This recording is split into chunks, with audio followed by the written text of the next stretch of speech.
Pada hari ini, sebelum pembelajaran kita mulai, mari kita awali dengan berdoa. Namun sebelumnya, atur tempat duduk dulu, jaga jarak.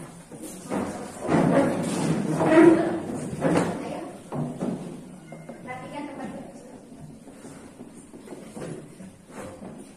Marilah kita awali pembelajaran kita pada kali ini dengan berdoa yang akan dipimpin oleh ketua kelas. Silakan ketua kelas menjelaskan.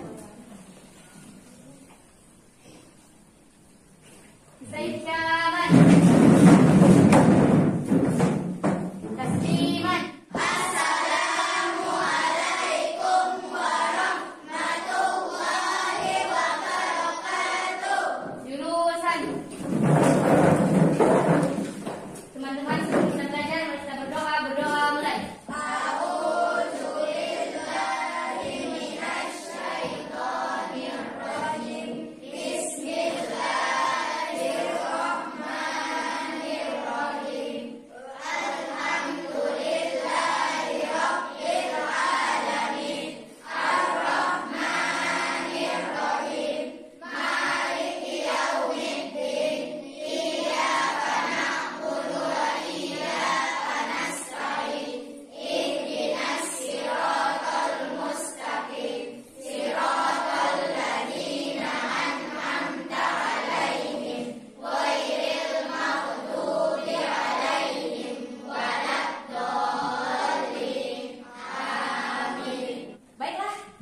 Pembelajaran kita kali ini adalah perkembangbiakan hewan. Namun sebelumnya kita pernah mempelajari tentang perkembangbiakan makhluk hidup lainnya, yakni perkembangbiakan tumbuhan. Adakah yang masih ingat pembelajaran pada pertemuan-pertemuan sebelumnya tentang perkembangbiakan tumbuhan? Masih ingat? Masih. Kira-kira apa saja perkembangbiakan tumbuhan? Ya, bagus. Perkembangbiakan generatif dan vegetatif. Ada lagi? Apa saja yang kau ketahui tentang perkembangbiakan tumbuhan? Ada? Generatif apa saja? Ada yang dengan cara perkembangbiak dengan umbi lapis, umbi batang, dan seterusnya. Yang jelas masih ingat tuh pertemuan kita pada pertemuan-pertemuan sebelumnya tentang perkembangbiakan tumbuhan. Nah, kali ini yang kita pelajari adalah perkembangbiakan hewan. Apa manfaatnya kita mempelajari perkembangbiakan hewan ini? Di samping kita mendapatkan ilmu pengetahuan tentang perkembangbiakan, manfaatnya adalah agar supaya kita mengetahui bahwa perkembangbiakan hewan itu berfungsi untuk melestarikan hewan tersebut agar menjadi lebih banyak, tidak punah ya. Selanjutnya, untuk lebih lanjut, lebih mengetahui bagaimana perkembangbiakan hewan selanjutnya, maka marilah kita saksikan tayangan video berikut ini. Tetapi untuk sebelumnya, Ibu harap tolong disimak baik-baik, karena setelah ini ada lembar kerja yang akan dikerjakan lewat kelompok masing-masing. Oke? Halo, assalamualaikum warahmatullahi wabarakatuh. Hari ini kita akan belajar mengenai perkembangbiakan hewan. Sudah siap belajar bersama? Ayo kita mulai. Hewan berkembang biak untuk melestarikan jenisnya. Tahukah kamu cara perkembangbiakan hewan? Betul sekali. Sama seperti tumbuhan, hewan juga berkembang biak secara generatif dan vegetatif. Apa itu generatif dan apa itu vegetatif? Generatif artinya perkembangbiakan secara kawin, yaitu melalui proses pembuahan. Sedangkan secara vegetatif yaitu perkembangbiakan secara tidak kawin tanpa melalui proses pembuahan. Untuk hari ini kita hanya akan membahas perkembangbiakan secara generatif. Yang pertama ada bertelur. Setelah itu kita akan membahas mengenai perkembangbiakan generatif dengan melahirkan. Kemudian yang terakhir nanti kita akan membahas mengenai perkembangbiakan generatif bertelur sekaligus melahirkan. Ayo kita pelajari bersama-sama ketiganya. Yuk kita mulai. Yang pertama kita bahas adalah bertelur. Bertelur disebut juga dengan ovipar. Ingat ya, telur bentuknya bulat, jadi bertelur disebut ovipar. Perkembangbiakan ini dimulai ketika hewan betina yang memiliki ovum atau telur bertemu dengan hewan jantan yang memiliki sperma. Kemudian setelah ovum dan sperma bertemu, terbentuklah zigot yang akan berkembang menjadi embrio dan akan membentuk baru. Nah, proses berkembangnya embrio ini terjadi di dalam telur ya. Perhatikan gambar perkembangbiakan ayam berikut ini agar kamu lebih memahami perkembangbiakan secara ovipar. Sudah paham kan? Sekarang kita bahas ciri-ciri hewan yang berkembang biak dengan ovipar. Sebenarnya ciri-ciri hewan yang berkembang biak dengan ovipar ada banyak, tetapi yang paling mudah diingat yaitu tidak memiliki daun telinga. Contoh hewan yang berkembang biak dengan bertelur ada angsa, ayam, penguin, penyu, dan masih banyak lagi. Nah, perkembangbiakan yang kedua yaitu melahirkan. Melahirkan disebut juga dengan vivipar. Sama seperti perkembangbiakan ovipar, perkembangbiakan vivipar dimulai dari ovum yang bertemu dengan sperma. Bedanya, pada perkembangbiakan vivipar, hewan berkembang biak secara internal di dalam rahim induk betina. Embrio akan terus berkembang dan terus tumbuh di dalam tubuh induknya sampai mereka siap untuk dilahirkan. Hewan yang berkembang biak secara vivipar biasanya adalah mamalia. Contohnya adalah paus. Ingat ya, paus tidak bertelur tetapi melahirkan. Hewan yang berkembang biak secara vivipar ciri-cirinya mudah sekali untuk diingat. Yang pertama yaitu memiliki daun telinga yang terlihat dengan jelas. Kemudian hewan ini juga menyusui anak-anaknya. Contoh hewan yang berkembang biak secara vivipar yaitu kambing, kelinci, sapi, kanguru, kuda, dan masih banyak hewan yang lainnya. Perkembangbiakan yang terakhir yaitu ovovivipar. Apa itu ovovivipar? Ovovivipar yaitu perkembangbiakan secara bertelur sekaligus melahirkan. Nah, perkembangbiakan ini yaitu memadukan antara bertelur dan melahirkan. Pembuahan terjadi di dalam rahim induk, kemudian telurnya juga terbentuk di dalam rahim, bukan dikeluarkan seperti ayam. Kemudian telur tersebut juga menetas di dalam tubuh induk tersebut. Setelah telur menetas di dalam tubuh induknya, maka mereka akan keluar sebagai individu baru. Nah, ular termasuk ke dalam hewan yang berkembang biak secara ovovivipar. Beberapa ular ada yang berkembang biak dengan bertelur, kemudian ada yang berkembang biak dengan melahirkan, dan ada juga yang berkembang biak dengan bertelur sekaligus melahirkan. Contoh yang lain yaitu kadal. Kadal berkembang biak secara ovovivipar.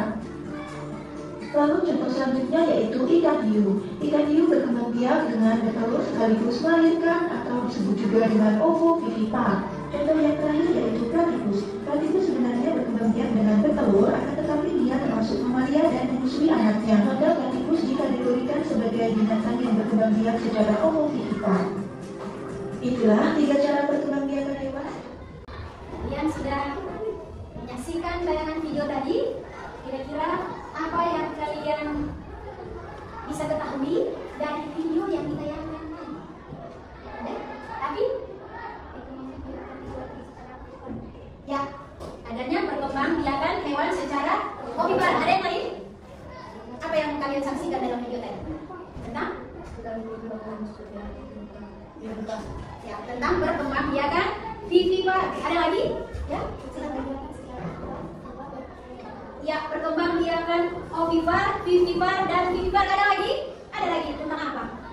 Selain dari istilah-istilah tadi, bertelur, melahirkan, apa? Ada lagi yang kalian dapat saksikan di video tadi? Tentang ciri hewan yang bertelur ada apa lagi? Ya, kalau begitu, hari ini Ibu akan bagi kalian menjadi 3 kelompok. Yang di bagian kanan Ibu adalah kelompok 1. Dari sini, ya, Wina, 8 orang ini adalah kelompok 1 yang diketuai oleh Wina. Yang di bagian sini 1, 2, 3, 4, 5, 6, 7, 8 juga adalah kelompok 2. Sebagai ketuanya adalah Ajeng. Kemudian yang ini 8 orang, pas 8 orang, ya. 3 kelompok terdiri dari 8 orang. 1, 2, 3, 4, 7 orang. Yang diketuai oleh Liza. Oke? Ya, apa yang kalian akan kerjakan lewat kelompok ini? Yang pertama, Ibu akan bagikan lembar kerja ini. Masing-masing akan mendapatkan lembar kerja yang akan dikerjakan nanti oleh masing-masing kelompok. Kelompok 3 ada lembar kerja 1 dan 2. Kelompok 2 ada lembar kerja 1 dan 2. Kelompok 1 lembar kerja 1 dan 2. Di sini, di dalam lembar kerja ini, kalian akan membahas, mengidentifikasi perkembangbiakan hewan. Untuk kelompok 1, dengan cara ovipar. Kelompok 2, perkembangbiakan hewan dengan cara vivipar atau melahirkan. Kelompok 3, perkembangbiakan hewan dengan cara ovovivipar. Apa yang akan kalian lakukan?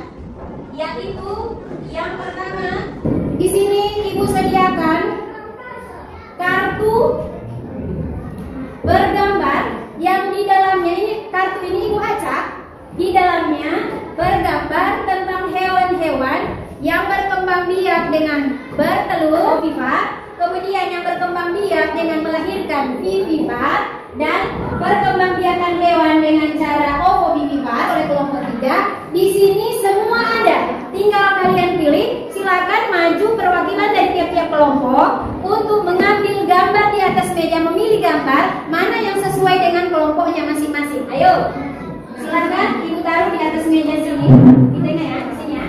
Silakan maju ke kelompok untuk memilih atau dibantu oleh wakilnya, boleh.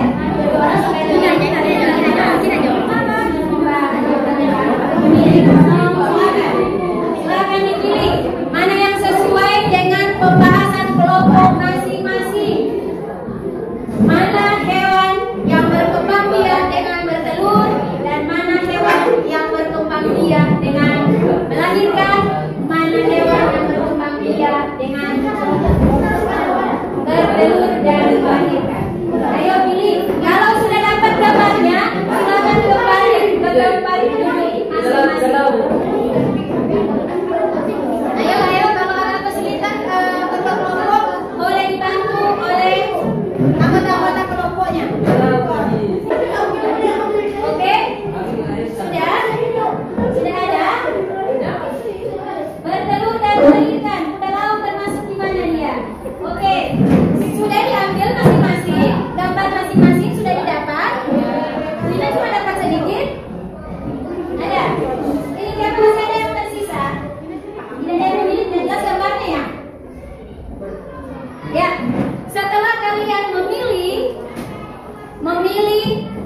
gambar tersebut, maka silahkan tempelkan di lembar jawaban pertama.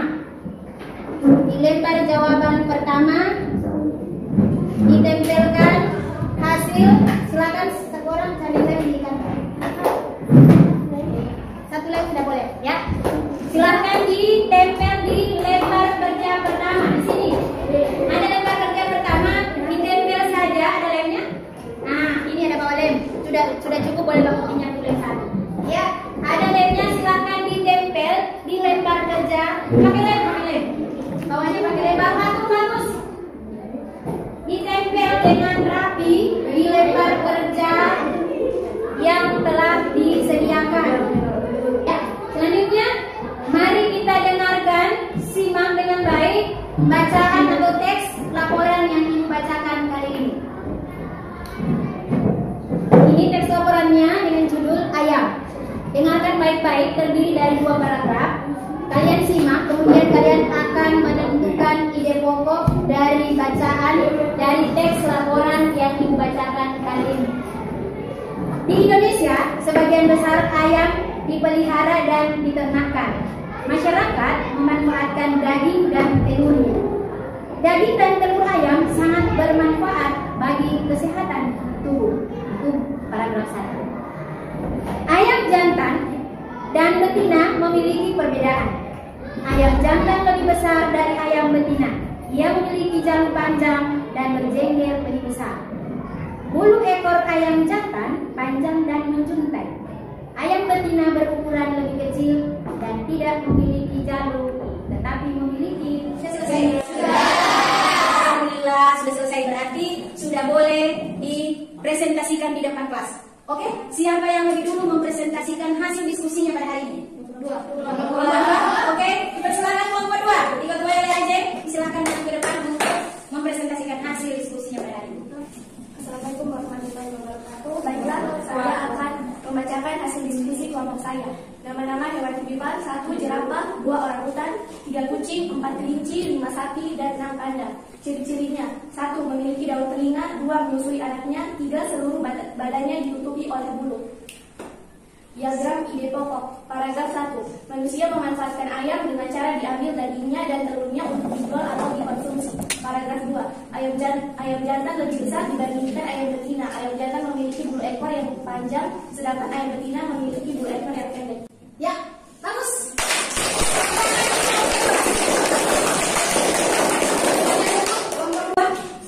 Dilanjutkan dengan kelompok selanjutnya. Siapa lagi? Kelompoknya selesai. Ayo, kelompok 1 maju ke depan. Ketuanya Wina. Silakan Wina dikatakan hasil diskusi kalian. Silakan. Assalamualaikum warahmatullahi wabarakatuh. Waalaikumsalam warahmatullahi wabarakatuh. Baiklah, saya akan mempresentasikan hasil diskusi kelompok saya. Nama-nama hewan opipar: ayam, burung, bebek, kura-kura, dan katak. Ciri-cirinya tidak memiliki daun telinga dan menggerami telurnya. Paragraf 1. Di Indonesia sebagian besar ayam dipelihara dan diternakan. Paragraf 2. Ayam jantan lebih besar dari ayam betina. Ya, inti pokok dari bahasa Indonesia ya. Ya, sekarang kelompok 2 ya. Kita bisa simpulkan bahwa perkembangbiakan hewan secara generasi itu ada di secara bertelur atau ovipar, secara melahirkan atau vivipar, dan perkembangbiakan secara bertelur dan melahirkan. Ovipar atau bertelur merupakan jenis perkembangbiakan hewan yang umumnya dilakukan oleh unggas atau reptil. Ini memiliki embrio yang mendapatkan cadangan makanan dari nutrisi yang ada dalam telur. Kemudian hewan ovipar ini sepertinya tidak mempunyai kelenjar susu dan tidak punya daun telinga. Contohnya bebek, ayam, angsa. Kemudian vivipar dan melahirkan itu merupakan perkembangbiakan hewan yang dilakukan secara melahirkan. Ya, dia dibuahi, ya, terjadinya embrio akan berkembang dan tumbuh dalam rahim betina, di dalam perut, ya, perkembangbiakannya di dalam perut. Selama ini dalam kandungan, embrio itu akan mendapatkan nutrisi dari makanan yang dimakan oleh ibunya lewat plasenta.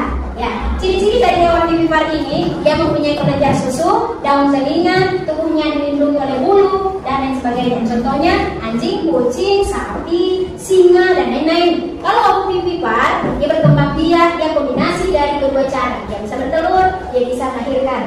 Nah, saat pembuahan terjadi, embrio akan berkembang dan tumbuh dalam cangkang telur. Namun telur tersebut tidak akan dikeluarkan induk dari tubuhnya.